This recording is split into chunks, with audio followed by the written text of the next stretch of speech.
Hello, it is FMC. I'm Jeremy.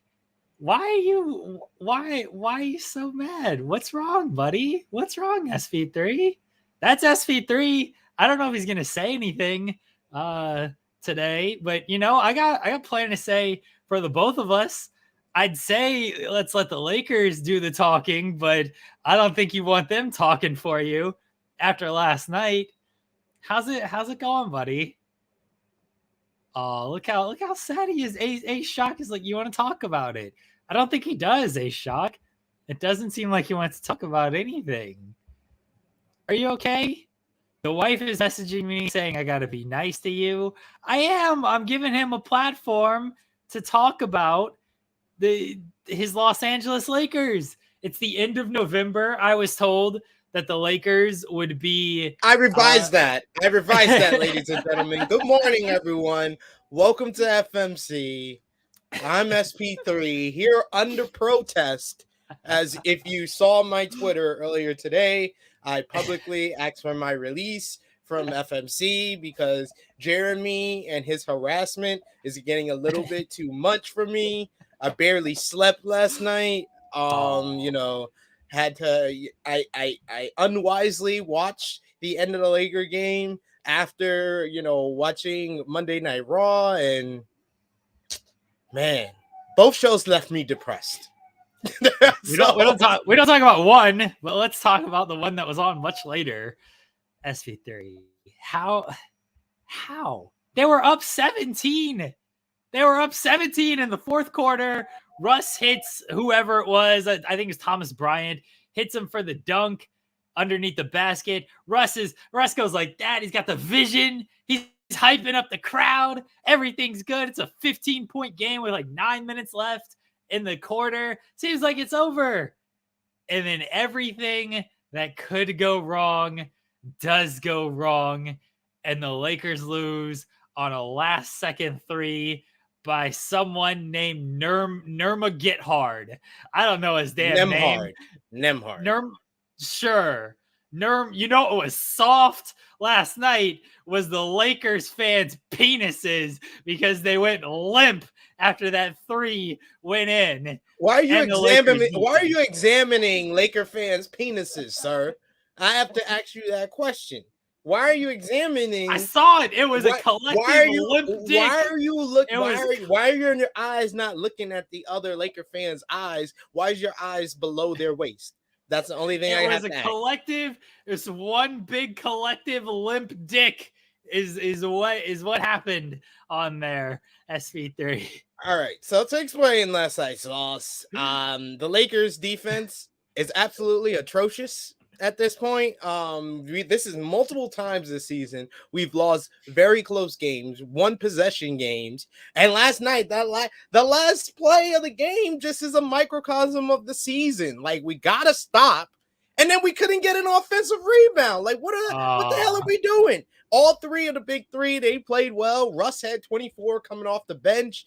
Anthony Davis had another double-double coming off of 31 and 29 against the Spurs the other night. He had another double-double. I think it was 25 and 13 last night. LeBron had 20 points. All of the big three had over 20 points.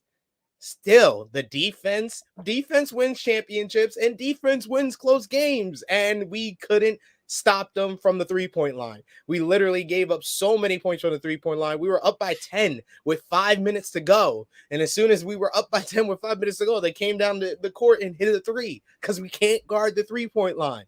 We're pretty good at stopping, baskets close in because Anthony Davis is pretty good still. Not as good as he used to be. Pretty good still at defending the basket, but we can't stop the three-point shot. Our threes have gotten better. We started hitting more threes. We're starting to shoot the ball better, but the defense is the issue now. That's what we need to get together. And I'm on track for what I predicted, 2 weeks ago when I said by Christmas Day we'll be 13 and 19. Right now we are 7 and 12. That's not good. So we literally only need a 500 record 500 record to do better than what I predicted. That's not a good record to have on Christmas Day. They're putting this team on Christmas Day. Why? Let me put this graph up here. Let me put this statistic up here. Look at this, SV3. Oh, look at the win probability. What happened?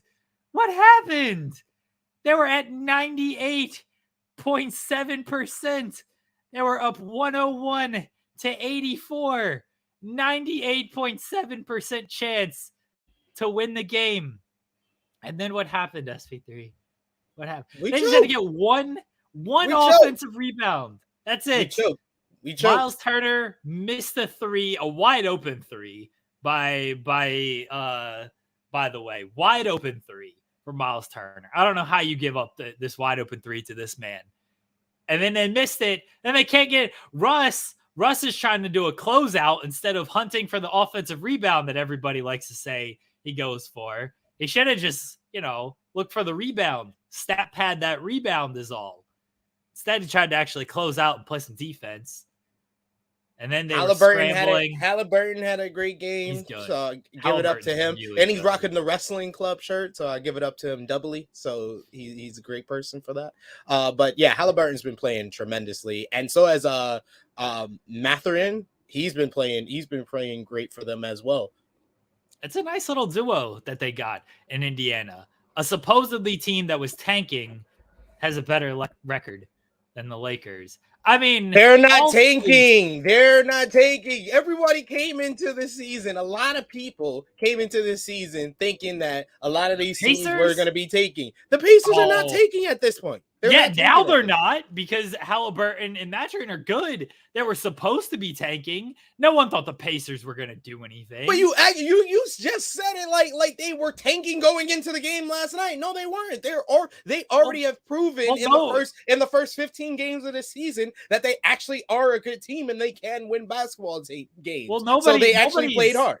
Nobody's tanking against the Lakers because the Lakers are out tanking all of them. We're not tanking. We're actually trying. Are you sure? That's the worst part. That's the worst part. We're not tanking. That's the worst part because we have no reason to tank because New Orleans gets our draft pick anyway. There's no reason to tank. But I will say overall with the West, I'm trying my best to move on from this subject, even though Jeremy wants to drag this shit out for the next hour. But overall in the West, none of the teams look like the dominant force that we thought a lot of these teams were going to be. I mean, the Suns have the best record in the West, but they haven't looked like the Suns. They've been banged up. They look good. They look good, but they look banged up as well. They don't look as good as they did last season. That's my thing. But like every team that's playing well, except for maybe the Nuggets, because the Nuggets are actually have some players that are healthy. Denver Nuggets now. You're Nuggets now. I picked them to win the title. They always do this. They always play well for a section of the season, and then they drop down to where they're supposed to be. I don't think they're going to be a top 2 team in the West. They're going to be better than the Lakers. Well, congratulations. So is 75% of this league is better than the Los Angeles Lakers. It's like everybody but one team. The Rockets are like the only team not better than the Spurs. We beat the Spurs back to back. Thank you, NBA for giving us back to back games against the Spurs. Thank you for that. That helped our record. We were going into last night 4 games under 500. We could have came out 3 games under 500. Do you know Jeremy would have been stuck with what to talk about today if we would have won that game? Shit. Probably.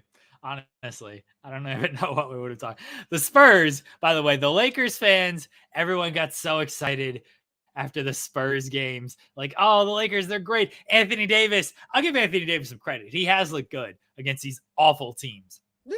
Credit to him. He's played great against bad teams. Good job. Golf clap for Anthony Davis. Good job. No, hard clap, like we in Rucker Park. No.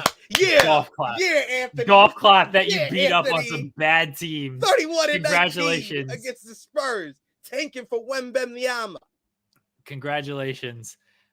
They should get Davis more involved. They should get him more involved. LeBron's got to take a back seat.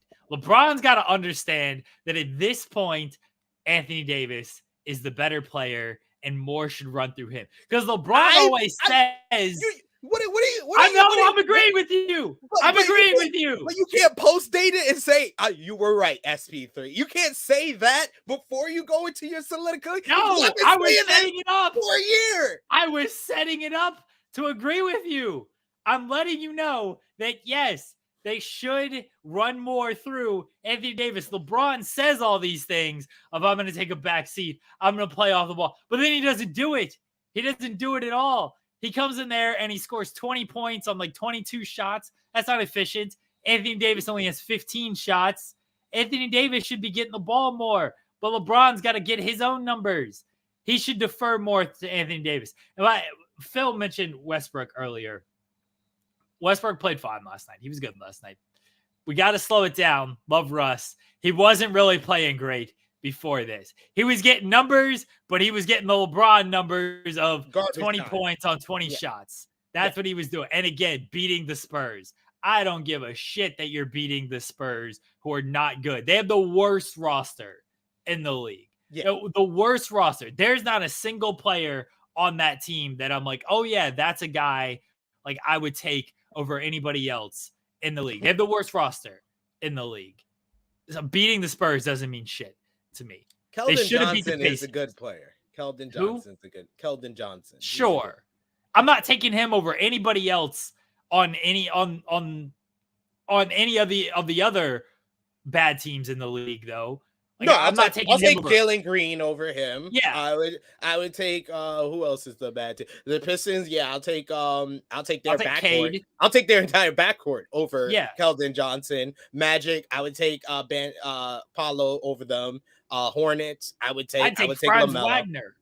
Over. That is true. Franz Wagner been delivering for my fantasy team. He's been delivering. Nice. That was a smart pickup. Thank you, SP3. Nice. Why didn't you take Anthony Davis, though? You had a chance to take Anthony Davis, and you didn't take him. Because I realized that we only played the Spurs 4 times and not 82 times. So I was like, hey, if anybody is open in our league to trade with me, who has Anthony Davis again? Caden? I don't even know. Is it Caden? I think it's Caden. He should trade you for Anthony Davis. I don't know who you're giving up. I don't know who you're giving. I'm not giving up anyone in my backcourt. I'm not giving up Giannis, so you can have anyone else. I have a 3-headed monster in my backcourt. Why don't you give up Shea? Why don't you have Donovan, Shea, and Anthony Edwards. Yo, that's a 3-headed monster. Why don't you give up Anthony Edwards? For what? For Anthony Davis. Nah, I got players. I got other players. Who I got? No. I got Jared Allen. You want Jared Allen? Jared Allen. He's been hurt this week. It's been getting me. I don't even know what my fan. I think I've been starting LeBron for like the past 2 weeks, and you're at 500. Okay, so I'm better than the Lakers. That's good. That's good to know. You're not better than my team, no, Jeremy. I'm not even trying. I'm not even trying, and I'm better than the Lakers. Yeah, okay. This guy, every time he's trash in one of these fantasy, I'm not even trying. I'm not. I haven't set my lineup in since we drafted teams. Doesn't sound like you're a bad GM. It doesn't sound like you're not trying. It sounds like I'm not trying. And I'm a bad GM. I just like drafting the team. And I'm still better than Rob Pelinka. I cannot try. Rob Pelinka, we don't think he's trying. Better. We don't think Rob Pelinka is actually trying, though. Did you see his quote where he's like, oh, we're waiting for teams to call us to do something? Why don't you go out and be proactive, Rob? Why don't you call somebody? There's no self-awareness going on in this organization right now at this point. December 15th is when the players can be traded. The players who are signed in the offseason, they can be traded. The Lakers, according to the leaders, I don't know if they have actual leaders on that team. You see this quote? They're a couple players away, SV3. The Lakers leader says they're a couple players away. What 2 players could fix the Los Angeles Lakers? I would need to be on like NBA 2K right now and look at like who is on the trade market to answer this honestly. I think that we are kind of the Indiana Pacers have played themselves out of us being able to even trade for Buddy Hield and Miles Turner. Miles Turner's the Pacers trade value Yeah, they gotta trade value get. is They up gotta now. throw in a third pick. The Lakers Yeah, gotta find exactly. a third draft pick for that one. Exactly. Like it's over for that one. So yeah, I would have to look at kind of like the bad teams. We need shooters. We definitely need shooters, that's for sure. If we're gonna make any trade and we don't get a shooter, then we're making a trade for no damn reason at all. So I'm hoping that we can get some shooters to go around. Anthony Davis. Anthony Davis has been like we've been saying, and it's not just against the bad teams. He actually had some good games against the Suns as well as the Nuggets as well. So I think that it's just playing like we both have been saying, playing through Anthony Davis, creating double teams for him so he can kick it out and become a facilitator for some outside shooting that we can get. Nobody wants to trade with the Lakers. Nobody wants to help this team. No. And I don't blame them. This is your Lakers exceptionalism at work here. Is now nobody's going to help this team because the Lakers just think they're owed everything. Oh, come help. They were gifted Anthony Davis because Davis requested a trade and would only go to the Lakers. That was it. They were gifted LeBron James because he wanted to make movies. That was it. They should have made the deal for Hield in the first place, but they decided to go get Westbrook instead. Leland says you can maybe get some guys from the Hornets. Gordon Hayward, you're gonna go out. He's just as injured as Anthony Davis. I don't think he can make some shots for us though. Maybe. What is Gordon Hayward shooting on the season? Let's look at Gordon Hayward. He's about as healthy as Anthony Davis is for most of this time. Anthony Davis been healthy this year. Gordon Hayward shooting 38% from three. Can still shoot. Bless him. That's what we need. Honestly, Gordon Hayward would be helpful. I don't think they have the money. That's actually a good shout, Leland. Shout outs to you. I think the Lakers should look into that. And Terry Rozier. Yeah, Terry Rozier. That's what they need. Another fucking guard. That's what they need. A guard that can shoot though. Dennis Schroeder's been shooting well for. He shot well last. Terry Rozier is shooting 30% from three on nearly 9 attempts per game. Oh, okay. So we don't need him. Slow it. No, sorry. We don't need him. He shot 37% last year. He shot 38%. Like historically, he shot well in Charlotte. This year, he can't shoot at all. He's averaging 20 points on 20 field goal attempts. So he fit right in with Westbrook and Beverly. Nope. He fit right in with this group. Never mind. I know. I thought Terry Rozier would have been a better fit to go back to the Celtics when they needed point guard play, but Celtics are playing well. The East seemed like they got all the title favorites at this point, in my opinion, because of how those teams are looking in comparison. Like I said, the Suns are looking good, but just not as good as they set a bar very high for themselves last year. Yeah, it's tough to trust the Suns after what we watched them against Dallas. Exactly. So it doesn't really matter how good they play this regular season. It all depends on the playoffs. It's really the Suns are the team version of James Harden. It doesn't matter what James Harden does in the regular season anymore. It only matters when it gets to playoff time, and that's how it is with the Suns now. We're like, you're running out of time. Like Chris Paul only going to be around for so long, and we don't believe in Booker and Aiden getting there by themselves. We're waiting for the playoffs with the Suns. It's nice that I thought they were going to have a miserable regular season. I thought the shine was off of them. I after what I saw in that collapse against Dallas, I didn't trust them at all. They're playing great in the regular season. We just got to wait until the playoffs to see, okay, is this going to carry over or not? And that's their own fault for how they played, how they ended last season. But this is what happens with just really good regular season teams is, all right, you got to prove it to us now in the playoffs. But good on the Suns for battling through what happened at the end of last season. Because I thought they were done. They're going to get something for Jay Crowder. There was a report that there was a 3-team deal that was done, but then it's been like a week now and it's not done. So I don't know what happened with that, but they're going to get something for Jay Crowder. They're going to get healthy. Devin Booker, who Leland mentioned. Yeah, Booker's playing even better than he has been the past couple of seasons. Like, credit to him. He's playing great. DeAndre Ayton, the vibes are still weird, but on the court, they're making it work. So, good on Yeah, them. they've won 5 straight. They're looking like They're the the best team team in the to beat. West. Yeah, the team to They're the beat in best the team in the West West. right now. Yeah. Because the Warriors still have to get their stuff together. They're better than they were at the start of this season, but they still have to get their stuff together to get more up. And they are awful on the road, the Warriors. They're very bad on the 2-9 on the road. But even with the Suns, that's why I said the Suns don't look as impressive as they looked in the past. They were a very good road team last year, and they're 3-5 on the road right now. So, like I said, the Suns have looked good. The last couple of games, 5-game winning streak is great. But overall, I don't think they've looked as good as they looked the past 2 years. All going to come down to the playoffs for the Suns. But the Celtics, Bucks, and I would say a low key, a lighter key for the Cavs. They look like Cavs really slipped. They started off hot. Cavs are not doing well right now. They started off really hot, but they've not played well recently. Celtics are the best team in the league. It's close because the Suns have been really good and the Bucks have been good as well. Bucks with injuries too. Like that team, that's a completely different team once Middleton returns. So the fact that they're playing this well without Middleton, they're going to be even better. Giannis was hurt.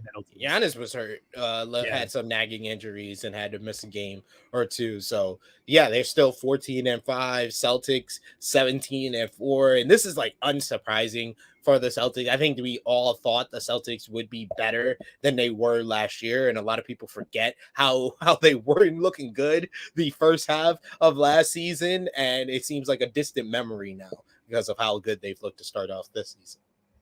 Yeah. I mean, the Celtics, they're the best. Their offense is like operating at a historical rate. Jason Tatum's looking like an MVP candidate, right? Tatum, he's looked really good. That's just a well-constructed, well-oiled team. They have not missed a beat from going to the finals last year. They've grown, and getting Brogdon that solved some issues, but Marcus Smart is playing great as well. The Celtics are looking good, man. They're looking good. Caden is here to talk about. I have no idea what, but he's here. Hi, Caden. Hi. What are you talking about? I was going to talk about hockey last week, but I had a car appointment, so we'll talk about it this week. Okay. So hockey's been really good this season. It's been really fun. I've not been watching as much as I usually would, just because I have not had time. But what I have watched is what? You're not busy. I really am not. I'm just lazy, and I don't really want to throw a game on. I've been watching Power Rangers a lot. Fair. Yeah. But, I wanted to talk a little bit about Jason Robertson. So, Jeremy, have you heard about this? Have you heard about Robertson? Yeah, he scored a goal against the Avs in the final seconds, and then they lost in overtime, and he's scoring really well, but the Dallas Stars can't beat the 2022 Stanley Cup champion Colorado Avalanche, so who gives a shit about them? All right, whatever you say. I actually just... Good talk, Caden. Gives a shit about Jason Robertson. He's on this Dallas team that's annoying as shit. Can't stand them. Can't stand Dallas. Yeah, sometimes I appreciate you so much, Jimmy. That's a great comment, A-Shock. A-Shock said, hello, Fightful's Jack the Jobber. Be nice to Caden. Be nice to Caden. I'm not, but everybody else should be. Yeah. Do you want to talk about something that's not the Dallas Stars because they can't beat the 2022 Stanley Cup champion Colorado Avalanche? Yes, the Colorado Avalanche signed Alex Galchenyuk to a league min $750K deal. So that's a good depth player. Fucking injured that we've got to sign Alex Galchenyuk. So I had heard in the preseason that the plan was that they were going to sign Alex Galchenyuk, and then he got injured. And now that he's healthy, they wanted to sign him because they really liked him in training camp. Yeah, we're also really injured. We our entire second line is out. We have Landeskog, Nichushkin, and Rodriguez, which is a first line on like 75% of the teams, all injured for us. So our second, Alex Galchenyuk, second line center. Great. And we're still winning games because Alexander Grigoriev is the greatest goaltender in the history of the league. Nathan McKinnon is the greatest player in the history of the league. and Cale Makar doesn't give a shit about any other player in the league, and he's the greatest player of all time. Yeah, Cale Makar's That's awesome. why we're still winning games. Yeah. Cale Makar's had a good season. I don't think he's had great season. Great season. He's had a great season. Thank you. I'm just gonna skip over anything having to do with the Avalanche. I'm gonna go to the other conference. Let's go to the Eastern Conference. The New Jersey Devils won 13 straight games. They lost their 14th after 3 goals got called back. But they've had a complete turnaround. SP3, the best way to explain this is let's say the Lakers, who are absolute dog shit this year, next year they come in and they have a 13-game winning streak. This and is are a the best team in the league. terrible analogy. Do not force the Lakers hate, Kaden. I'm all about the Lakers hate, but we can't force it here. This is terrible because the Devils have not tried. This is like, let me explain it to you in actual terms, where I'm not taking shots at your Lakers, SB3. I'm being fair to your Lakers. This is like the Grizzlies. All right, the Grizzlies, they were a bad team for a while, but they're a young team. They're not expected to be good, right? And then the Grizzlies turn it around, much like they did last season, and all of a sudden end up as the 2nd seed. It's very much like the Grizzlies. It has nothing to do with the Lakers. Caden is just taking shots at the Lakers to be mean. And because of that, I'm going to remove him again because I don't appreciate that. I appreciate you, SB3. I was actually going to compliment Caden too, because he was on the True Hill Heat YouTube channel last night on our Raw watch along. I don't know how that happened, but I was going to say he actually, provided some entertainment with some horrible takes and some bad opinions. So that, horrible takes and bad opinions make good content. Yes. It makes good content. So sometimes you need that on screen, and it wasn't the most exciting episode of Raw. So I found myself watching that more than Raw because how bad his opinions and takes are. And then he proves my point again with his opinion and take here on a bad analogy.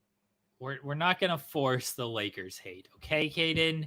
It's very easy to hate on the Lakers. It's very easy. It's very easy. But we don't. He doesn't even watch basketball. What are we talking about here? What are we talking about here? He's just going off of what you say. Like, what are we doing here? A single game. What are we doing here? I don't know. What else do you have? Rest in peace, Jason David Frank. I grew up with Power Rangers. I was saying in the chat for the 12. You're not even grown up as it is. No, I grew up with the Disney era. of the Power Rangers. So I was saying when SP3 and Jensen did the show on Friday, I was saying that I grew up with Dino Thunder, and so that was one of my first introductions. So I had a version of Tommy Oliver over there. And I went back when I was little. I would watch Mighty Morphin, Zeo, Turbo, In Space is still my favorite, Lost Galaxy, all of them. So yeah, that I was at the airport going home from Newark when that started coming out, and devastating news, really bad to hear. And yeah, I think the Jensen said that he wants to get a Jason David Frank tattoo, and so I think me and him are gonna go do that at Hard to Kill possibly. So yeah, oh my gosh, you and Steven Jensen going to get tattoos together sounds. Can we tape this? Can you guys record this for content? Because this sounds amazing. Yes, please do. This sounds absolutely amazing. All right, well, we'll do that. Anything else, Caden? Disney Power Rangers is fairly good. I actually enjoy it. Phil Lindsay disagrees. Feels like it's a Disney era. I like Disney Power Rangers. I grew up with it, so it's the one I prefer. All right, good talk, Caden. Bye. Jesus, him trying to force Lakers hate in here. I won't stand for it. He doesn't watch basketball. That's ridiculous. That's like me hating on his insert hockey team here. I don't even say anything. I don't even say anything to hockey. What are we doing here? Most y'all talk about hockey is Mighty Ducks Game Changers. Can't wait for the season finale this coming. I gotta catch up on that. I've watched the first 2, maybe 3 episodes. I gotta really catch up on that. It takes the 4th or 5th episode to get in this season to get used to not Bombay. that's very sad that he's not there. I mean, I understand what happened there, but like very sad that he's not there. I'm okay. Me and Justin discussed it, and I'm like him. I agree that I'll be okay with it if Bombay is back next season. Like they're back in Minnesota the next season. I think they did it in the right way where they presented it. You know, they're in summer camp. They have a reason to not have Bombay there because they're in a different location. But next season they need to be back in Minnesota. So Bombay should be there, or at least somebody from the Mighty Ducks should, like, if it's not Charlie Conway. Yeah, Charlie Conway. You've been having guest spots with the Bash brothers. One of these people need to be the coach if it's not Bombay. Charlie Conway is always the answer for this. Adam Banks, what's he up to? Adam Banks was on the first season, so he was. I saw the Bash brothers were on this season. The right? first episode, they were the construction workers at the Ice Palace. Yeah, so I saw that. I gotta catch up on it. One thing I will give it credit for, and me and Jensen, I think on our next Friday episode, we're probably going to talk about this season of Mighty Ducks Game Changers. One thing I will say, my biggest positive about this season is that No Bombay has allowed the kids to develop more as characters. Like I think that Nick is one of the best Mighty Duck characters that they've ever had. Like he's up there with some of the better movie characters as well. He's hilarious. I do like the mom and what the actor's name who plays the coach at the summer camp. Oh yeah. I've seen him in a bunch of stuff, but I know his name on the show is Coach Cole. Coach Cole, yeah. All right, it's gonna annoy me that I legitimately cannot remember. Josh Duhamel. Yeah. I've seen him on soap operas. I remember the first time I ever saw him, I think it was All My Children. All My Children? Jeez. I think so, yes. he was in a show called Las Vegas. Did you ever watch this show? I've heard of it. I've never watched it. My dad. I've seen him in so many shows. So as soon as I saw him, I was like, okay, yeah, Transformers, yeah. So as soon as I saw him, I was like, okay, I can. At least it's a familiar face. At least it's not totally different. He's been in All My Children. Jesus, yeah, he's been in a bunch of shit. My dad loves the Las Vegas show. It was always on the television when I've sent Cher Delaware the link to talk about the challenge here in a second. She said she is running late. What does she have to do? Uh-oh. We're gonna grill her about running late here. She's running late for us or running late for something else? I assume us. We're not that important. The challenge isn't. We got love tests to do on this show as well with Cher Delaware. This is true. The Love Doctor segment. The Love Doctor. Yes. We're gonna get. I know what I'm getting you for Christmas already. It's the whole Love Doctor outfit. There we go. Oh boy. Yeah, it is Fergie's ex. A shock. Josh Duhamel was married to Fergie. There you go. I did not know that. There you go. Really? Yep. Fergie with one of the greatest all-star performances of all time in NBA history. You know what I thought you were about to say? Fergie with one of the best all-star lineup of exes we've ever seen. Who has the best all-star lineup of exes? Kardashian. If you Kardashian's list of exes, that's you could create a great basketball team with that. Well, yeah, because they're all ex-basketball players. Is that what we're actually doing? Are we playing a game of basketball? No, it just has to be all stars, star names. Who has otherwise Derek Jeter's up there. Oh yeah, Kendall Jenner's list is going to be. I don't know who's beating that team. She got Devin Booker, Ben Simmons, and a couple others, I'm sure as well. She's got actual NBA talent on that team, and she does it on the low. She never gets it on the show. You never see Booker or Mrs. This is one of her reality shows. Why are you just throwing? Why are you throwing your misses under the bus? I mean, I won't front I don't like it because it's so dramatic for no reason. But I did enjoy when they shot the stuff when Chloe found out that Tristan cheated again when he got the girl pregnant. That's great television. I'm sorry, I don't care what anybody says. That was great television. it was Kim telling her over the phone, like, did you hear Tristan has got this girl pregnant in Houston? And then he slept with her the same night as your birthday. I was like, oh my God. Great stuff. Great drama. I love trash reality. Trash reality is great. We're not condoning cheating on this show. That's awful. You should not condone this. It is. I'm not denying that. But it's great to see the aftermath. I don't know. What am I doing here? Too Hot to Handle is back. Oh, nice. On December 7th. It is? On December 7th. On December 7th. Don't get I was just talking about this at Thanksgiving. That me and my nephew and his missus, we were talking about all the trash reality we watch on Netflix. And I told them to watch Too Hot to Handle. You gotta watch this season of Love is Blind. They were talking about Love is Blind too.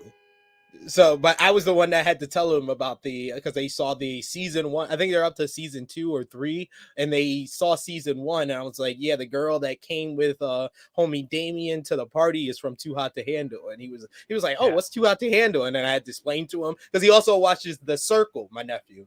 So I told him Chloe from season 2 is from Too Hot to Handle too. He was like, oh, all these Too Hot to Handle people going to other reality shows. I was like, yeah, so it's a good show to watch. Plus the concept is great.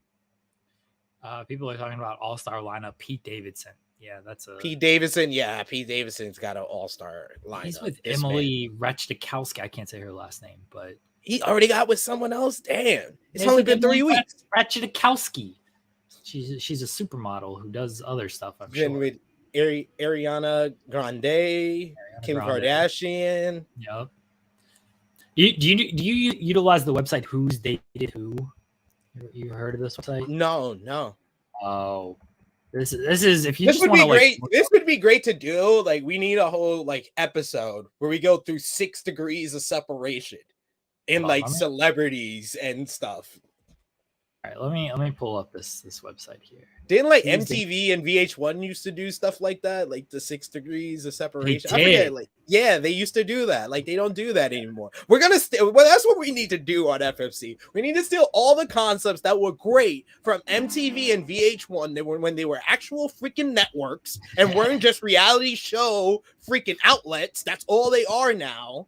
And they don't even show music videos on either one of them, which was their original base. So, we had the era when they were doing all video, music videos. Then we had the era where they were doing pop culture stuff. Best week ever. Yo, we need that. Yes, that's a weekly segment. Best week ever was really good. That was that was VH1. We need to decide who's had the best week ever. NBA, trash reality. That's what we need to do every week out of everything. I like this.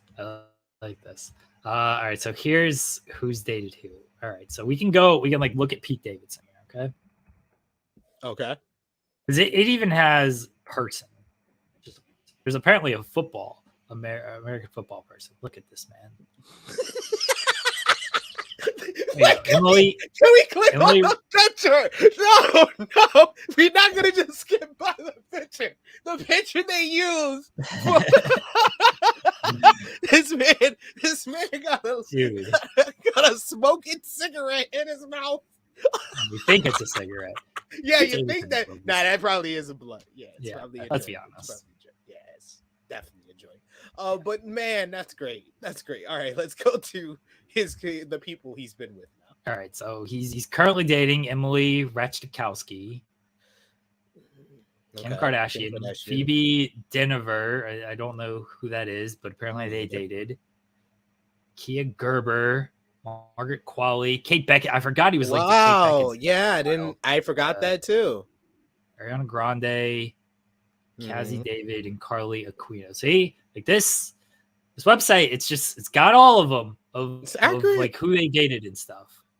So I saw somebody mention Reggie Bush. So let's look at Reggie Bush, because all I know from Reggie Bush is Kim. Yeah, that's all I know. Kim Kardashian may have the GOAT all-star list. Reggie Bush has been married for 8 years. Oh my God. Oh Jesus. All right. Lilith Avagon apparently is who he's married to. Claudia, these are all supermodels, I guess.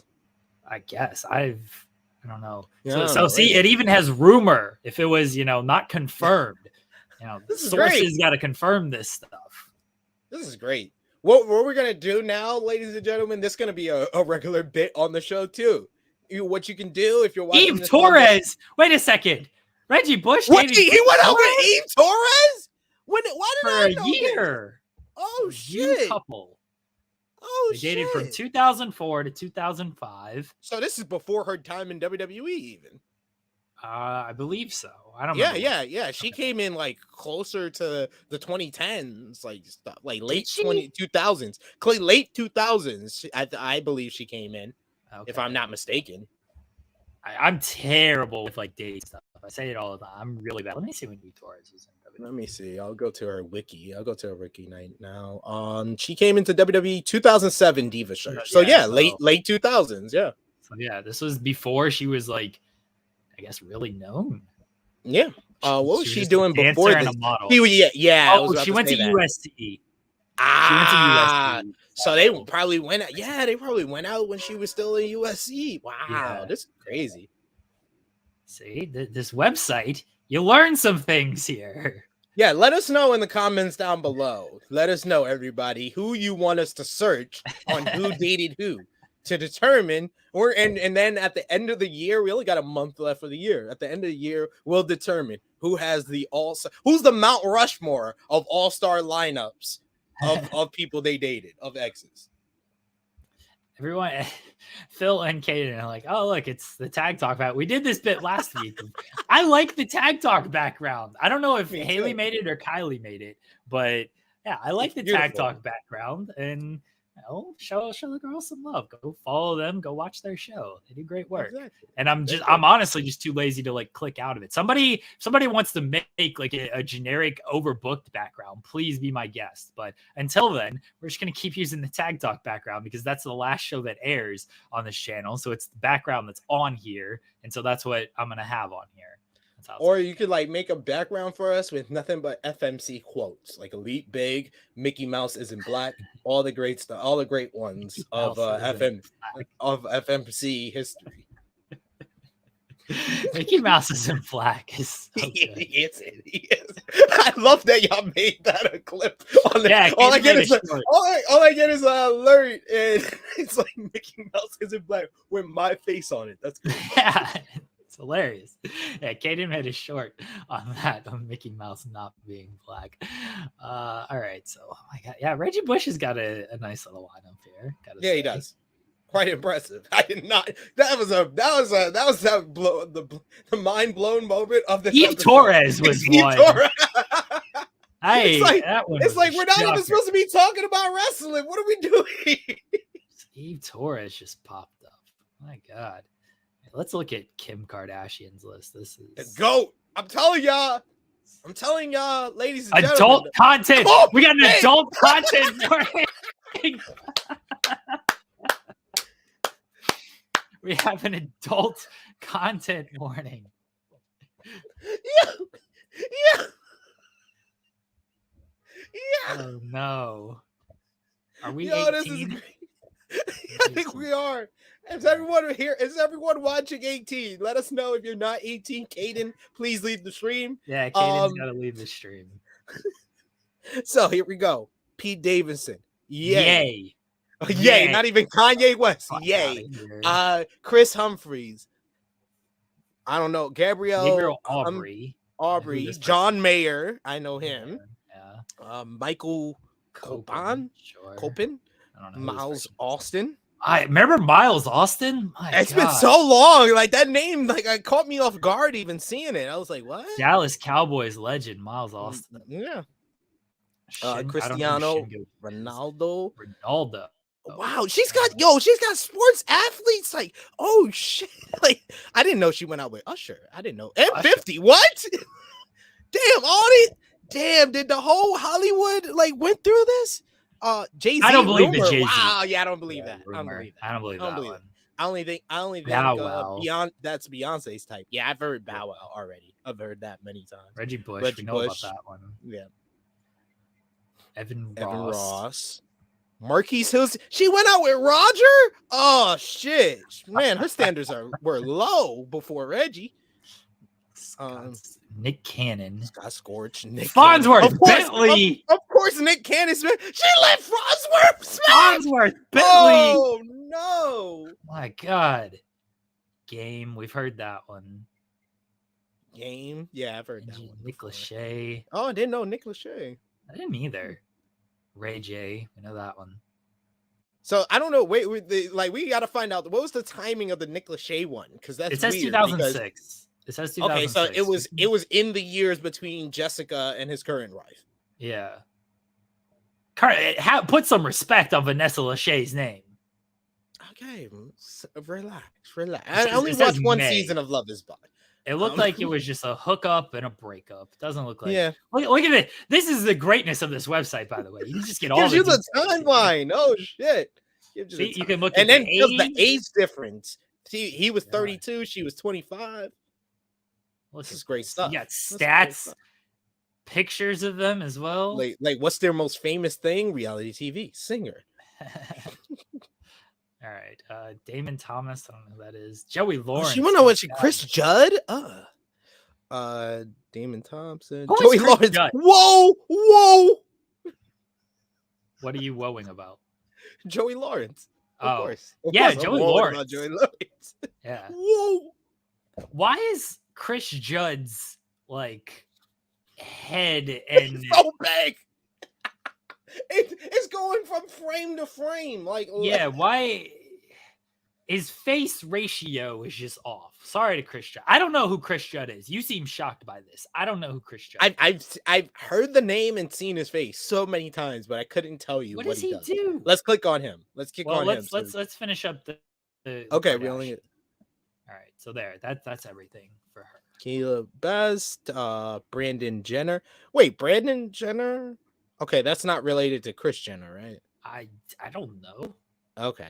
Or Bruce. Maybe they dated before Chris and Bruce got together. Yeah. All right, Okay. Chris Judd. I don't know who this man is. Wow, they went out for a while, didn't they? Is that Jennifer Lopez? Lopez? That's his own thing. Yeah, that's where I know him from. He was Jennifer Lopez, ex-husband. Kelly Wolf. Apparently, they've been married for a while. Oh, he was married to Jennifer Lopez. Yeah. Who the fuck is Chris Judd? Wasn't he the one that married J-Lo after she was with Diddy? Wasn't that? Sure. What does he do? I think he's a choreographer. Oh, he was in some movies that I've never seen. La La Land. Never seen it. Nah, yeah, me either. Never seen it. Didn't think it was good, so I didn't watch it. I love the comments. He's got a lot of booty there. Got a lot of booty in there.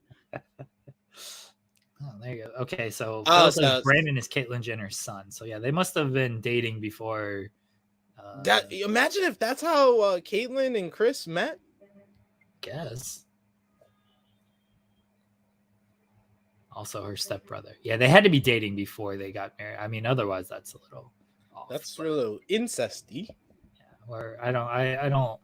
They did beforehand. That's what Phil has confirmed. Okay. All right. I don't know how we got down this rabbit hole. Who cares? I'm here for it. Let's look at J-Lo. J-Lo's got an impressive. She's got impressive lineup of her own. She does.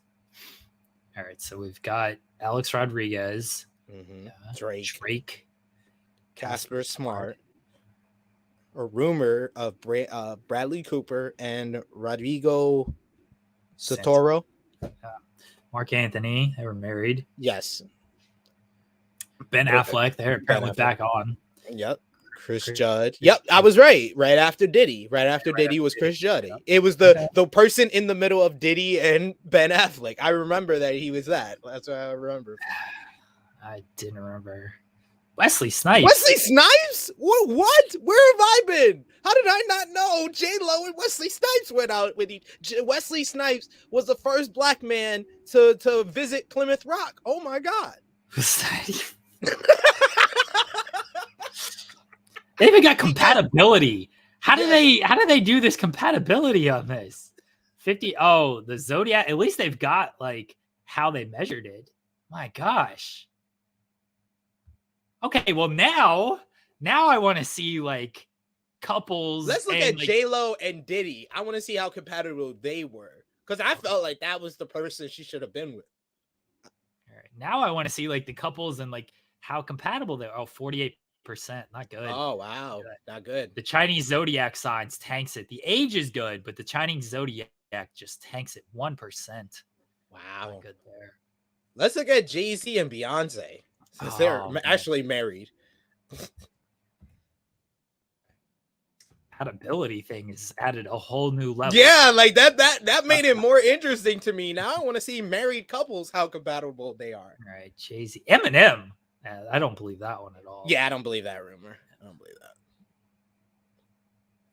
45%. Wow. I mean, that makes sense though. Exactly. The Chinese zodiac signs, man, it's gonna tank any of these relationships. Yeah. Oh, Ye and Kim now. Oh, Let's look at that. Boy. Oh boy. Hold on. Just Ye. I forget. You don't even can't even. All right. Now you have to spell it out for the search. Yeah. Kanye West and Kim Kardashian. 70%. Wow.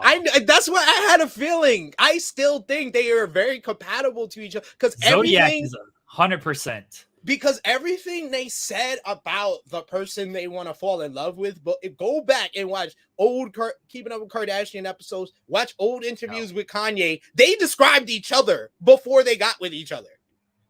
That's why I said I wanted to see how compatible they were because I thought it was very high. I mean, it's 70%. Good on them. But they still didn't last. Nope. Dude, Jay-Z and Becky with the good hair. Oh, man. Would that be listed for Jay-Z? I don't know. Do we know who Becky with the good hair? Let's look at Jay's list. Rita Ora, Drea Michelle, Yes Liv Can, Free. I believe the Free one. I'm sorry. I don't believe the Kim one for Jay, but I do believe the Free. Free used to act very very much of a fan of Jay's from 106 in Park. Oh, okay, yes. Yeah, okay. All right, Beyonce, Blue, Trina. Blue Cantrell? Oh, let's go. Yeah. Aaliyah, okay. Rosario Dawson. Dawson. I did not know that. Either. Chanel Scott. Christina Milian, okay. Yeah, I remember that vaguely. That was very brief. That was very brief. Baltimore. Yeah. Charlie Baltimore, I remember. T-Boz, I think I heard something about that. He went out with there's a rumor he went out with the girl from In the House. LL Cool J in the house. Maya, what's that? Mila Campbell? Yeah. Nanda Lewis. And some of these names, just flashbacks. Oh, yeah, I was like, Ananda Lewis. Oh, that was the VJ from VJ for MTV. Oh, yeah. Only reason I remember her is because she was on the Woodstock 99 documentary. There we go. There's Jay-Z's history. Mariah Carey. He got a nice list too. He got some. Yo, he would have a super female group of singers if he put this together. He really would. Beyonce, Mariah Carey, Blue Cantrell. Oh man. Trina, Aaliyah. Yeah. He got some rappers in there too. Yeah, yo, they busting down the track. They making some movies with Rosario. Jay-Z's putting together a nice album with this list. He put an album and a movie together. Because a lot of the singers and rappers in here have been in movies as well, and you got Rosario Dawson there. Why not make a movie as well? All right. Cher is still running late. I don't know where she's at. We'll get into the challenge at some point. Who else do we have that we can throw on this list here? Who's a couple that like seems very stable and we can check their compatibility? Like, no, Jay-Z and Beyonce, I know they've been married for a long time, but there was the cheating stuff there. Yeah. What's a couple that was like very stable, no issues, just been together for a while. You never hear anything bad about them. Like, who's that couple? I mean, if they're a famous couple, it's very hard to Yeah. stay out of that. So There's that many. There's got to be Ain't that somebody many. that maybe somebody that just like not thinking of, but just they're good. Everything you hear about them is good. Is Kurt Russell and Kevin Bacon and Kira Cedric? There we go. All right, we'll look at them. Kurt Russell and Goldie Hawn, are they still together? I feel like you don't hear much bad about them. All right, Kevin Bacon, Kira Cedric. They've been together for a while, I feel like. 34 years. Wow. How compatible are they? 51%. Wow. See? Okay. See? I saw your text. Oh, did you? Yeah. It wasn't going through. Yeah. I was looking at the chat. The wife has come in to say Freddie Prinze Jr. and Sarah Michelle Gellar. Oh, that's a good one. So Good 51% for Kevin Bacon and Kira Cedric. The Chinese Zodiac, man. Chinese Zodiac, yo. The be messing up Chinese hate everything. love. They Why the mess up fuck do the everything. Chinese hate love so much? Oh, another good one, a long-time couple, and I know we don't usually talk about this, but because we're doing compatibility, we can't talk about it. Stephanie and Triple H. No. 83%. Look at, there we go. There we go. There's love. 100% on the Chinese Zodiac. Wow, They the Chinese fucked up the Zodiac Chinese. is the one that bumped them up. That's crazy. Kick the shit out of the Chinese Zodiac. Good on Yes. them. Let's go, Freddie. The regular Good. Zodiac got him, but the Chinese Zodiac they destroyed. Go ahead, Freddie. Go ahead. Going like out with Freddie Prinze and Mariam Sarah Michelle. Buffy. Go ahead. All right. What if people wanted to do Triple H and Stephanie for some reason? Yes. I'm here for it. Come on. Let's see how Fine. compatible they are. She's apparently still dating Andrew Martin. So she was previously married to Paul of Us. Oh boy. This website doesn't seem very updated. It only got 2 people. They're at 81%. Oh, see? Good stuff. They're at 81%. That's Look good. at that. The Zodiac did well. The age difference is what kind of hurt them. Mm. Did very well in the Yeah, Zodiac. Zodiac is 100%. Let's go. Yeah, good on them. The age. What? How old? What's the age difference between them? It was up there. It was up. You Oh, passed was it? I skip it. Yeah. Oh, It's right here. oh, 7-year difference. That's not terrible. Yeah, that's not horrible. She was 23 when they started dating. Well, I mean, yeah. That makes sense. I don't realize these things. I'm bad at this. I think everyone's in their 30s. I don't know. You just think everyone, just widespread. Everyone's Yeah, everyone's in their 30s. He's like, I'm in my 30s, so that must mean everyone else. Exactly. I just assume everyone's in their 30s. When they started dating, she was in her 30s. I realized she was 23. He's like, you're not gonna retroactively change my mind about this. All right. There we go. Zac Efron and Vanessa Hudgens. I thought they were going to make it. 73%. Look at that. They should have made it. Oh, see, they're very compatible. The Chinese, once again. Tanking. Chinese hate love. They don't like love. Oh. They don't like love out here in these streets, y'all. All right, let's talk about the challenge. William Regal and Excalibur. I don't know how we got down this rabbit hole, but I'm here for it every week. We're gonna just do love segments every single. You know I love SP3. So this is what we're doing, You either get the love doctor or we get the who dated who. or both. We might once Cher Delaware gets here. We can do more. Yes. We can I'm do here the for it. love doctor, but she is being lame. Move that. Let's Being lame. throw on where it's not video. Follow me at Haley Ann _ Yeah. and follow Jeremy at Fuller _ Kylie. All right. Yes. Follow both of us. Don't follow us on the other stuff that we have because I don't want followers. Please stop following. He wants Okay. leaders. I just don't want anybody. I don't want to interact with people. I don't like people. All right. So the challenge this week, SP3, coming off of a J victory. He tried to shake up the house. It kind of worked. I mean, they got a top team out of there. Did I not mark Laurel? Oh, Jack and Laurel. Okay, I didn't mark them. All right, so yeah, Jack and Laurel are out. We go on to this week's challenge. Who won it, SP3? Who won it? But my man, two-time daily challenge winner, Nelly T. Nelly T.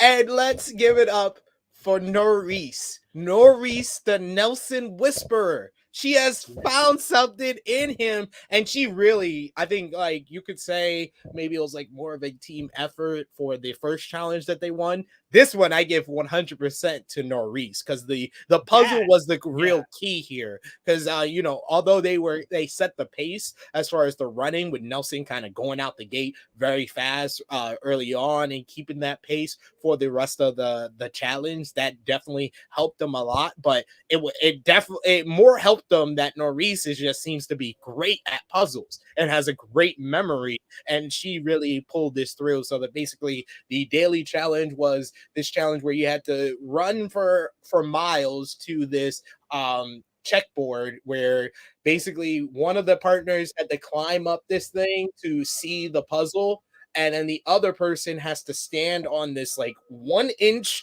thing that can barely fit the ball of your foot, and they have to stand on it long enough for you to see what the puzzle is, for you to run back over to the key and put the puzzle together as you saw it. So it checks out endurance, cardio, as well as your memory and your puzzle skills. So I thought this was a really good challenge, and kind of felt like a somewhat mini final in a way, because I feel like this is something that we would definitely see in a final. So it definitely looked good for Nelson and Norris in this early portion.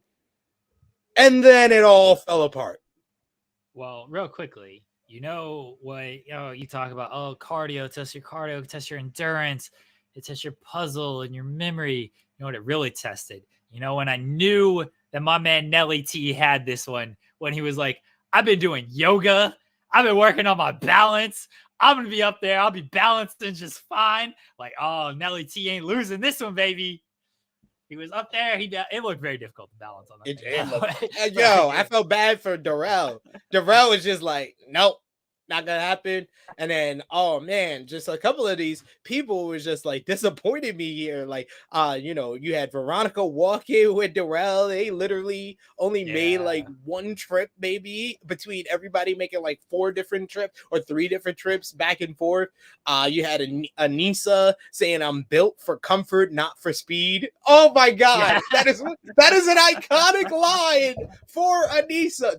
Almost nearly 20 seasons in, and she kind of defined her entire challenge career with that one line. Nelly and Norris get the victory. And then when they got decisions to make, we see kind of who's running the game a little bit, SB3. So they try to align with Jay and Devin. Devin's got deals with everybody. And this is touched on before the challenge of like Devin and Tori are making small deals with everyone. The 1-day deal, the 3-week deal, signing 15-day contracts with teams, 2-way contracts and everything. Talking about it like it's a Blockbuster rental. Like he went to Tori before the daily and was like, so I'm coming back to you to see if we should re-up our 1-day deal with Jay and Michelle. Option in there. We rented it. We rented the movie for a few days. We want one more day, so we're gonna rent it for 1 day. So Devin, we find out, has got just a bunch of deals with everybody. But then after the challenge, Nelly is talking with Jay and Devin, and they're saying like, we're gonna be an alliance. We're gonna be a strong alliance. Who are we taking out? Like, who are we going after here? And they make it clear that they want to go after Bananas. Nelly likes Nani, doesn't want to hurt Nani, but Bananas is the target here. We're talking about Anissa and Jordan because Jordan went after Jay. They don't want to hurt Amber because Amber and Nelly are friends. And then Darrell and Veronica are just kind of whatever. And those are the teams they made. They don't mention Fessy and the 2 chat teams. believe it or not. Fessy and Mariah, I don't know their point at all, but they're just floating. And Horacio and Olivia also just float. Nelly and Olivia. Well, then that makes sense. That makes sense with the relationship that Nerys and Nelly have with Olivia after that last time where she kind of gave them the alley-oop of picking them so they could, have one less team that's not mad at them. They couldn't do it this time, so that was understandable. But the teams that he picked, I don't think were a big issue except for Amber and Chauncey. If this was the case, if you were gonna throw in someone who you literally say in the interrogation or figuring out the nomination, you literally said Amber would never say your name. So if you have a choice between two people who you think are on your side or think you're friends with, Amber and Chauncey or Fessel and Mariah, I would pick Fessel and Mariah because Fessel has stabbed you in the back before. It don't matter how close y'all are. Think about the games. Take emotion out of it. The right choice was Fessel and Mariah, and you could have went in with the same mentality of telling Darrell and Veronica that if you pick the safe dagger, pick them. So, that works out better. So then when you get to, pick one of those teams, Fessel and Mariah is right there for you to pick. Or if you are as good of friends as, Nerys and everybody's been describing on all these podcasts that Nelson and Fessel are really good friends again and everything. Okay, that's all fine and dandy. Then you have more of a reason to pick Bananas and Nany in that situation because that's the real threat out of the 4 teams you picked. I do not understand that they're not going after Fessy at all. Didn't get it, don't get it. But I guess, as you said, they're friends now. So he's going to protect. I don't get it. I really don't. But I just realized I have Emmy and Nam who quit like episode 2. I thought he should have thrown in Fessy, but he didn't. And so they end up picking the 4 teams that you mentioned. His reasoning, kind of like last week when it came to, I'm going to put Casey and Nany down there so they can save each other. I understood the reasoning when it came to, okay, I'm going to put Amber and Darrell and then they can save each other because they'll most likely save each other. And we're going to try to get Bananas and Nany down there against Anissa and Jordan. And they were very adamant that it was like, this is our reasoning. I understood it. Amber did not like that she wasn't given a heads up about this. I get that. Probably should have been like, hey, we're going to pick you. This is why we're going to pick you. Just to let you know, so you're not shocked when you see your name on the board. He didn't give them that heads up. That was a mistake on their part. But in the interrogation, it looked like Bananas and Nany are going down. Like that's going to be the choice to go down, and then everybody else will be pulling the dagger. And then something changed when they were talking to Devin, when Amber is, trying to throw Jay under the bus and everything. And Nelson completely bought all of it. He did not like that Amber is going behind back, talking to other people, trying to throw... Devin was the one that really threw Amber under the bus. It was Devin. It was. And Nelson believed all of it. And in the end, they put Amber and Chauncey down there. Devin's running this thing. And now everybody's on to them. Everybody's on to them. But Nelson, my man... who, bless Nelson, he ain't smart. He ain't the smartest when it comes to the political side. The worst choice. You take out a team that will actually be a threat to you. Amber and Chauncey is not a threat to you. No. What do you do? And you literally told 2 of the teams in the interrogation, oh, you're my friends. I'm only putting you in there so this person can pick you, this person not. And those are the 2 teams you don't want to see in there. And those are the 2 teams that were in the damn elimination. What are we doing? It's not great. Cher, how are you? Hi. Nelson's stupid. I don't know. I mean, this is why the man is never going to win. Haters. You guys are haters. He is going to win. This season's dumb. His best season. He's not smart. He's not. He's dumb. They tell him anything and he believes it. Yeah. He's never going to win because of this. haters. He is gonna win this season. I have faith in my man. Now, one thing I think they didn't show was apparently Nani went to Nelson before the elimination and like had one final plea to him.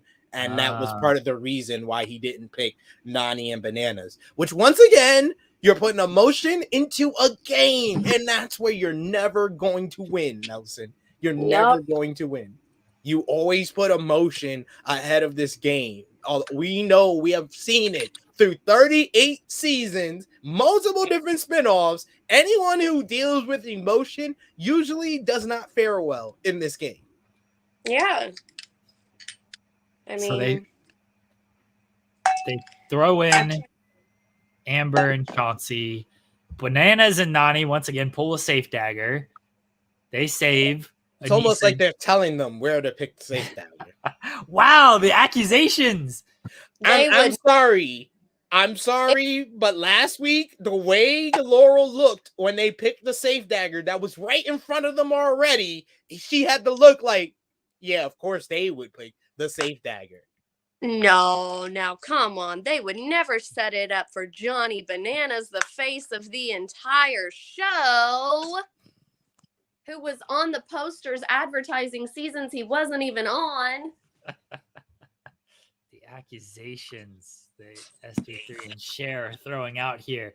Maybe they just got a good. What was the season where they had to? I think it was like another dagger, but like they had to pull the little gimmick, and everyone said like you could tell which one it was by like weight or something, or like there were flies around it. And they could tell that was what it was.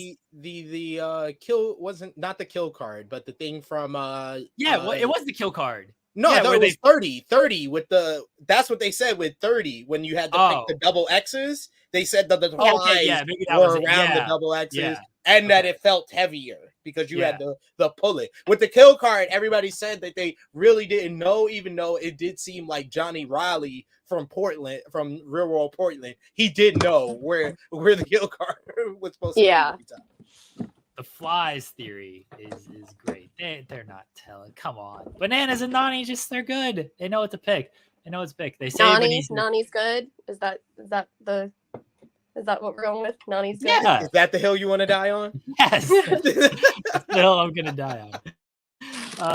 They say Vanessa and Jordan, so it's Darrell and Veronica in there. They play this game where you have to go up and down this big tower that's a bunch of webs and stuff to collect all these puzzle pieces. They end up getting both teams get it, and then there's the great bit of like, we've been here for like 2 hours. They're trying to figure out this puzzle. The crickets are chirping and everything. It's like nobody can figure out this puzzle. Finally, Amber and Chauncey figure out the puzzle, and they get the victory. And now they're going to pretend that they're going to win a daily and target Nelson and Nerys, which isn't actually going to happen. Which shouldn't be the target because all they are is pawns in Devin's game. Devin should be the target. Someone needs to go after Devin, even though I don't want them to because it seems like they're my best chance of winning this season. But someone needs to go after Devin because he is running the show right now. I always have that struggle because it's like, go after Devin.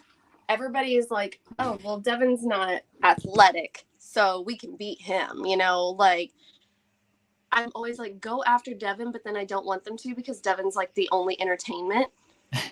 Yeah, like, and Johnny hit it on the head in this episode. He is doing the West game. He's West in best and X's too. X's 2 is Wes's, in my opinion, Wes's best political season. If it wasn't for the format of the Redemption House, he would have won that season easily with Teresa. But this is kind of like Devin's season where he's making every move. He's involved in everything. All they had was that first elimination where they eliminated a pretty easy team, and there hasn't been a threat to them yet since. Yeah. The only difference that I will say in those two is like they're both very, very intelligent. That's why they're so good at manipulating people. Like they're both, but Wes knows if he goes in, he can probably still win. Devin knows if he goes in, unless it's a puzzle, he's getting his ass kicked. Yeah. Like, Devin's is more built on being scared of going into the Olympics. Yes. Wait, West showed that in All Stars 3 when he was just like, when Brad was scared and he was like, I'll go in. Don't worry, I'll go in. And he took out, not only did he go in, he took out his biggest competition in Yes. And that was the only time he was ever in danger. And then he basically moonwalked his way to the championship. The greatest ever, though, was that soccer elimination, however, like 10 years ago with the fuck you, you're cool, fuck you. Oh, that was Rivals 3. Yes. That was awesome. Wes has had so many iconic moments. I love using that gif. Such a good gif. Wes is the only person who has like 2 or 3 championships, but feels like a GOAT because he's so entertaining every single time he's on. Yeah. I mean, but Wes hasn't, I mean, he's done more recently, but like he took a lot of time off there for a while. So it's understandable. And he started with the time when it was such big fucking teams to win stuff too. Is Wes not like a GOAT though? Like, I mean, behind Bananas and CT, I think those are the two that everyone's just like, yeah, they're the top two no matter what. When it comes to 1, victories, 2, longevity, 3, like entertainment and everything, like they have all those qualities. After that, like it is Wes, isn't it? I would say now after All Stars 3, he definitely has the more of the argument. For a long time, I thought that it wasn't that easy of an argument because I felt like Jordan, before he came back for, did back-to-back seasons, War of the Worlds 2, and then Total Madness. I thought Jordan was in the GOAT conversation because he won 3 back-to-back seasons. He takes seasons off, but the seasons that he worked, he won 3 back-to-back. He won X's 2, then he took a couple of seasons off, won Dirty 30, then he took a couple of seasons off and won War of the Worlds 2, which is 3 different formats. He won a partner season, a single season, and a team season. So that's unheard of. I thought Jordan was in the conversation, but he's more of like tailed off. And I think that Wes has passed him after All Stars 3. Jordan came back in with the same desire because it doesn't feel like he wants it as bad anymore. Like he made some money that now he's just kind of like, okay, like he gets paid a shit ton just for coming on the show, like he makes more just for a season appearance than a lot of people make in a year. So he comes on there and he's like, okay, whatever. But I think when I think of the challenge and like current-ish people, the top 3 guys that I think of are always Bananas, CT, and Wes. Yeah. Always. Like, even when Go ahead, Cher. Even when I think all the time, like, okay, you got Mark, you got Landon. Like, if Landon came back, I still think he would dominate all of these people. Like, Brad was never as good as, like, you thought Brad would be. He just had 100%. The look. Yeah. Like, he was never near as good as you thought that he was going to be. And, we don't talk about Evan and Kenny. If it wasn't for what they did, I thought at one point each of them could have been like in the GOAT conversation, especially Kenny in the latter half. Evan more of when he first came in. If it wasn't for what they did, they would all still be on the show. True. I mean, they would still be doing seasons, like. But when you think of women, it's like Cara Maria, Evelyn. Like that, there's a couple for women and they didn't have near the longevity that the men have either. Like Rachel Robinson was amazing, but like she's gone, like. Yeah, and honestly, like I would say it's Cara for the GOAT females because of it's so rare that a woman was on that many seasons in a row and was featured as one of the top stars of the show, and that's why I think that Cara, like the only people really that compete with Cara had very short runs, which was like Evelyn with 3 championships, Emily Schrum. I think she has 2 championships because she did the spinoff with All Stars. And then who else? Laurel, but Laurel's only won one championship. So a lot of the other women don't have as many championships, and it wasn't featured as much as Cara Marie. Well, and I think the difference too is like Laurel was taking time off because she was going to school. Like she's just now finished school, you know, because Cara didn't have that. So she wasn't like, oh, I need to take this time off. And that's what happened with a lot of them. I think Heather Cook could have been in the top, like, women because she was so good. She just went in there and kind of minded her business. And she was just very athletic. I mean, that girl was playing soccer overseas and stuff. Like, that's why she couldn't come on the seasons. But now she has 2 or 3 kids. Like, she's not coming back. So I think that's what happened with a lot of them is either they were going to school or they had families. And then it was like, oh, okay, well, they're gone now. Like, well, Teresa was gone for so long having babies. Like, I don't know. My knock on Jordan is as a competitor, he's definitely one of the best to ever do it. I don't think he brings as much as like political player, is overall entertainment factor. And so, especially compared to Wes, like Wes is going to scheme, make deals and everything. Jordan is just very straightforward of like, I'm going to play the game and he's going to win most of the time, which is a fair credit to him. But I'm talking overall big picture when it comes to the show and the like moments and everything. The moment you remember Jordan for is a loss. He flips over all the cards to go against Bananas and he loses. Like that's Jordan's like, honestly, even over like the wins and stuff, like that's Jordan's biggest moment is he goes in there, he flips the cards and he loses. If he wins that, then I'm probably thinking more highly of Jordan. But when I just look at overall big picture, again, when I look at longevity, when I look at victories and competitiveness in the physical contest, but also competitiveness in the house and then entertaining moments and everything, that's why I put the CT, Bananas, and Wes over Jordan.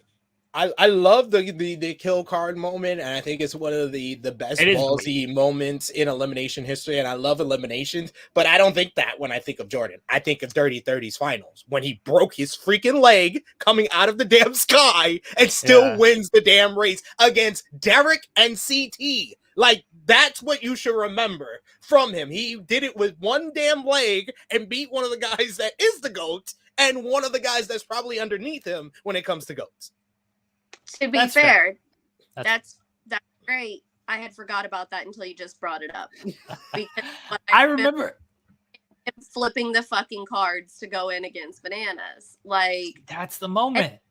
The young Jordan, he's older now, and he's like, I'm still cocky, but like young Jordan was a moment because he had such a chip on his shoulder anyway. And then he knew that people thought he wasn't as strong because of his hand. He knew that people were like, like, oh, he can do this all right. And he was hilarious. He did so much stupid shit, and it was just so funny. But one of my favorite Jordan eliminations ever, though, was the one where they were like pulling the rope with Josh. And he's like a that's another one that I think of, because not only did he do that with one hand against Josh, he then goes in axes Tori to get married. Like, he has a couple of very memorable challenge moments. Like, that's why I don't think that he should just be relegated to always say, oh no, I only think of the kill card. I do think of other things when it comes to Jordan, because he has made an impact on the series. Like, I feel that the pulling the rope thing would hold more weight for me if it wasn't Josh, because like I could probably beat Josh in the game, but also if I was Josh, I would have never fucking come back to that show again after getting that. Like, that was embarrassing. It was. He is a big guy, and that was bad.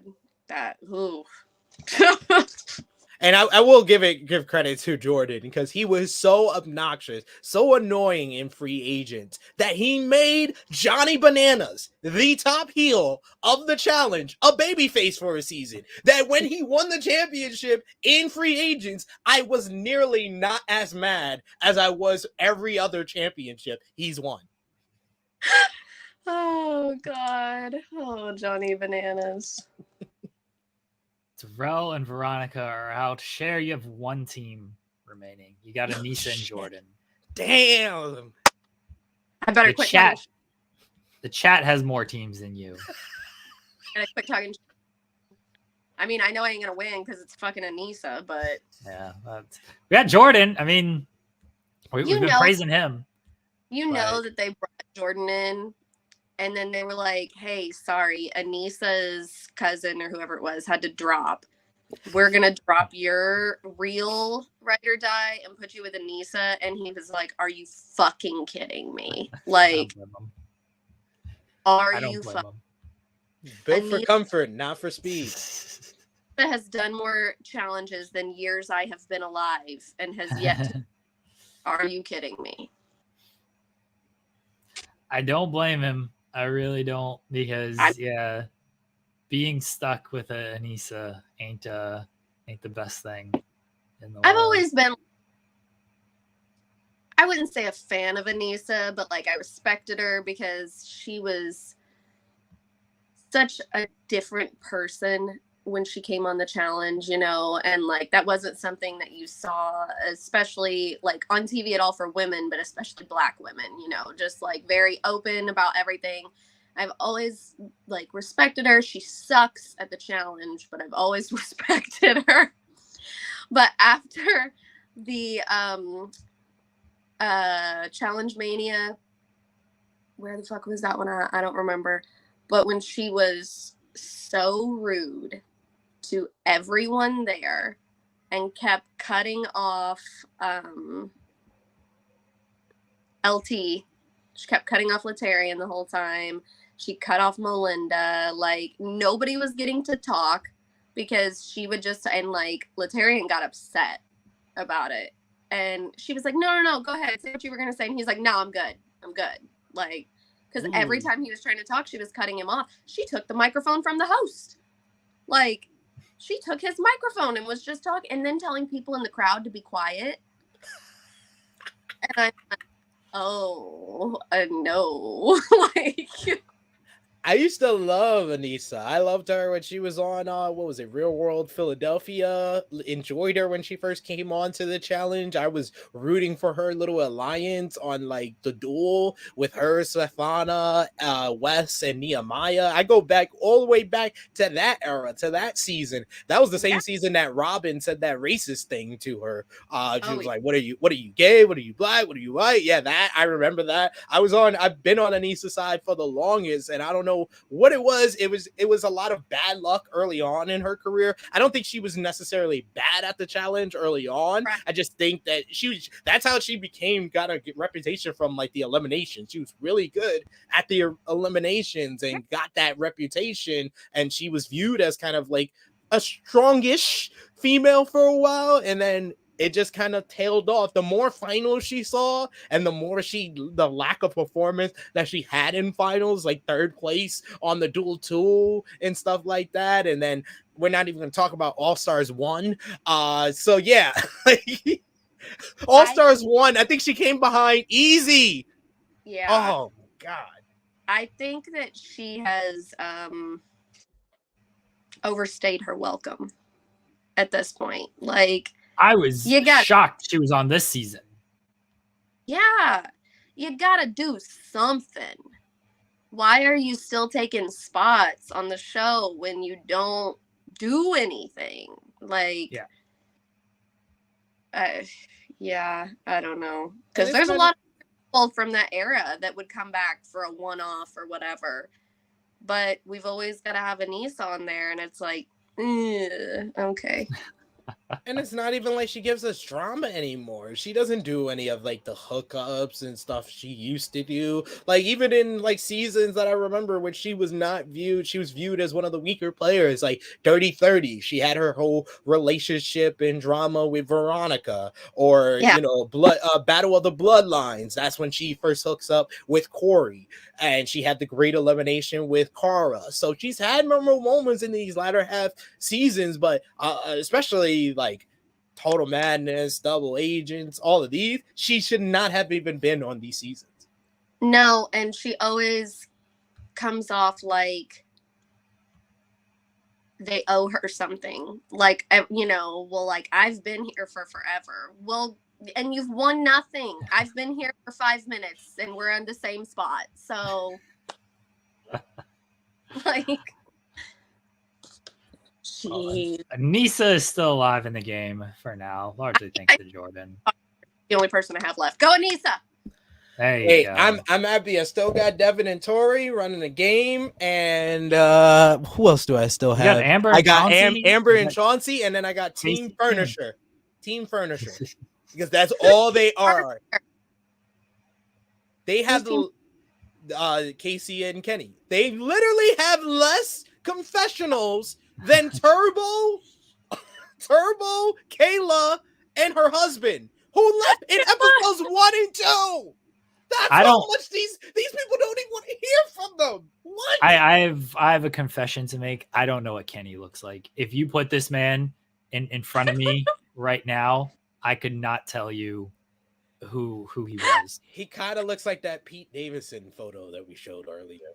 Oh, okay. So because I did not know what he looked like, but I assumed that he kind of looked like that because Casey kind of looks like she could be related to Pete Davidson.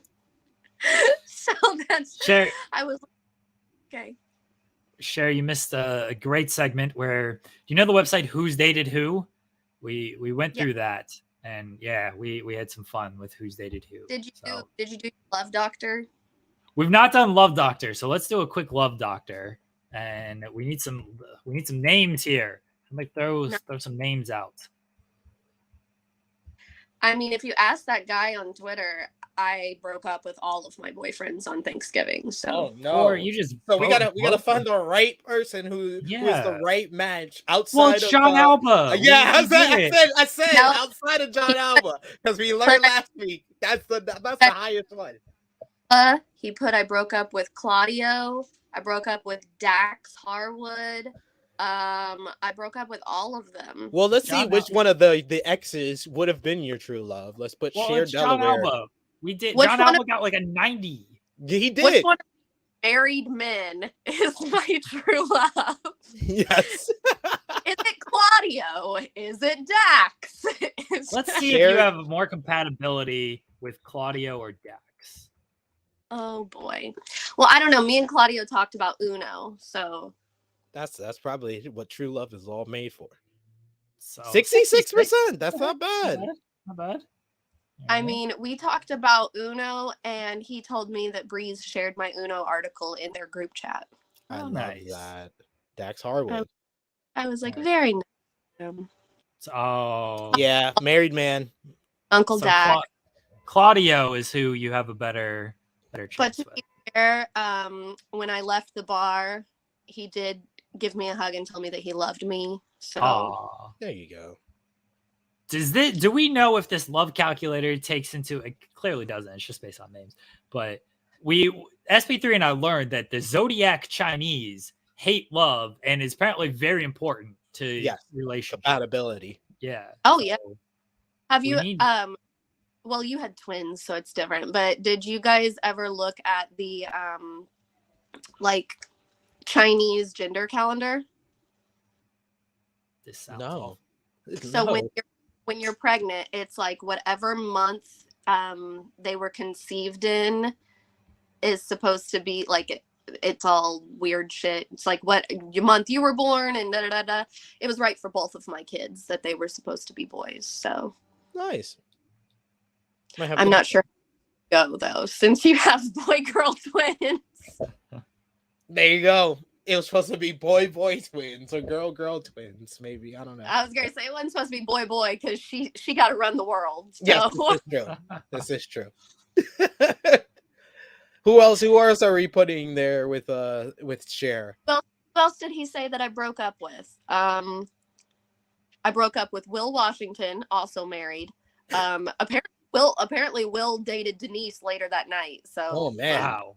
He I'm gets not a doing lot. that to our friend No. Will Washington. No. Did you South Sea. those 3? Let's put William Regal and Excalibur. Yes, please. Did you see that post that he said Cher left me for a black guy? Oh, gosh. So insane. I sent it to Will. I said, "You got a name." Black guy. They got the 66%. same chance as Same as me and Claudio, yeah. except for the Sarah Del Rey would beat my fucking ass. But okay. Stretch you good. And then probably beat my ass too, and it's not even like a year old. Imagine the genetics of that child being Claudio and Sarah Del Rey, like It's gonna be a that strong that- child. world champion wrestler at like 2. This is true. Let's put one of the couples that we saw had bad compatibility, but see if it's different here. Let's put Sean Combs and Jennifer Lopez. What was their compatibility? Huh? What was their compatibility? I think it was pretty low. I think it was only like 2 hearts out of 5. Oh, hold on. We gotta Gotta open the tab and see. yeah, how do it proper fares. research here. There you go. Know. Yeah. Not gonna, Yeah. We are not a show that doesn't do their proper research Right. before they from their mouths. Duh. Alright, let's bring back up the who's dated who. Okay. So I'm supposed to be on the Fightful Roundtable tonight, and I hope Oh he's not. shit! Me too. I don't watch wrestling, so I hope he's not asking me about wrestling. Same. Oh, so they have it as Puff Daddy. So I Ooh. feel like we've got Yeah. to. See, Sean yeah, they're Puffy Combs. 48%. So you want to know what's funny? When I was little, I thought that those were all different people. P. Diddy, Puff Daddy, Sean Combs. I'm like, All right, thought they were Puff Daddy and Jennifer Lopez. So they have it at 48%. You can the Zodiac, the Chinese Zodiac again, haters of love. Just haters of all right. Takes Let me pull up the other screen here. Let me switch tabs. love. All right, here we go. So you're putting Puff Daddy? Oh, 81. Oh, Look at that! Boom! damn. The love calculator believes in them more than who's dated who. There we go. Which again, the Chinese Zodiac is what killed. But it. you know, who's dated who also knows how the relationship went. This is true. Well, So, I mean, I thought that she was good when she was with A-Rod. I thought that they were in game. it did seem like it. It did seem. And Like now she's back with old Benifer. Benifer. I want South Park to bring back Jennifer Lopez. Hennifer Yeah. Lopez. Hennifer. Bring it back. Great episode. Since he's back with Ben. Why not? Great. I'm episode. trying to tell this guy. He hoped that I broke up with Sean. He hoped that I broke up with Will, Claudio, Dax, John Alba. Like 2 people that I didn't even know what their name was. They just asked me to take a picture with them. How did you have time to eat turkey when you had to break up with everybody by Just Thanksgiving? send a group text. Just a Yeah. big group text. Let's be Yeah. fair. Like, No, funny, one of the people that I took a picture with, I can't think what his name is right now, but he's like he just graduated Rollins Wrestling School. And he replied to it and said, "Don't tell him I burnt the turkey." And I'm like, yeah. So when John said something last night, being very nice because I am cancer free. Yes. Being Oh, that was nice. going to be the closer. Is that we are very happy to Yes. hear that our pal Cher Yeah. Delaware is cancer free. Kick the shit out of cancer. She Just- kicked cancer's ass. That's right. I mean, like I told Louis Dangor yesterday, I didn't really do much. I just kind of chilled while they removed my cervix. But, you know, it is what it is. But So- John made a very nice to me last night about, you know, like cancer free. And then I said, I broke up with you on Thanksgiving. I don't know why you're talking. The wife is asking if you guys are still friends or if you had to break up with her as well. Oh no, I'll never break up with her. Same. There you go. There you go. All right. Does anybody want to plug anything? Share. You're going to be on this round table with me tonight, and I don't know who else is on this thing either, but Don't know. Not me. They don't like me. Shaq asked me last week, and I said, "Wow, you're getting desperate for people on this show." yeah, if you're asking me back and you're asking you, like he must have been turned down a bunch of people. If that's, let's get Jeremy back and let's get Cher for some reason. I told Sean was like, "Oh, that's fun." He was telling me somebody that Shaq had been mentioning he was going to try to get on there, and Sean was like, "Oh, if you get him, I will come back on because Sean won't do it. Tuesdays are his night off." And I was like, "Yeah." He asked me, and I was like, "Are you sure?" Like, because if you're asking me about anything related to storylines or anything like that, not a clue. I just go on there and just pop I haven't myself watched and of anything we'll have fun. in It'll be fun. months. It'll be fun. I went to Left bed out. like 45 minutes into Raw last night. I'll get. I don't- SB3, I mean- you can have my. I mean, you can have my spot. that's for good reason. They did not put on a very entertaining show, to be fair. Watched Survivor Series yet, but I was told it was all right. It was good. I'm just gonna skip Ronda's match, but Yeah. That's be safe. yeah. I mean, I didn't even. If you want to watch- really save time, just skip to 28-minute mark of the men's war games because that's when it really actually happens. Stuff actually happens. Is that when the That's when Roman comes in. Oh, yeah, okay. that's the West Side Story spot, basically. Yeah, Be fair. that's that. Literally nothing happened before that. Yeah. But. I didn't even watch all of Full Gear, and I was at Full Gear. So like, Who SB3, does that? Whatever. SB3, would you like to plug anything? Follow me on the Twitter machine at TrueHeelSP3 and tag the Shaq dude and tell him to put me on Roundtable. The Shaq dude. have an episode that's us three on there. Exactly. That's entertainment. We just take over. And not talk about wrestling. This is SP3's probability of being on the Fightful Wrestling Roundtable. Yeah, put in Love Doctor SP3 Fightful Roundtable. I'll actually do that. That's a good bit. Okay, hold on. All right, SP3. All right, Fightful So, Wrestling is there E4? Roundtable. All right, here we go. Ooh, my Calculate the son- love. yeah. Yeah, there we go. It's gonna happen. Look at that! Look at that! It's gonna happen. Someone screenshot it and then tag Shaq in it. Okay, And say, look, this is what the Love Doctor wants. Jeremy, we got to find out who the third person is for tonight and bully them off of it. Okay. Hold on. I'm sure the show isn't set up or anything. I don't think Shaq is like said. I've not been tagged in anything, so I feel like we can bully somebody off of this show. I don't really actually like any of these people, so I have no problem bullying any of them.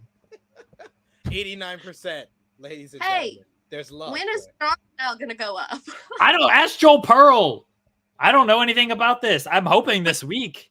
We told the people last week it would be up on Thanksgiving. Well, that's a And I Joel have Pearl decision.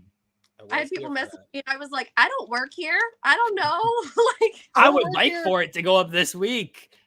Wednesday would be great. That's tomorrow. So I'm going to have to record another one now because now I've got Survivor Series. So it needs to go up. yes, I'll message Joel because it probably should have gone up last week, but we will.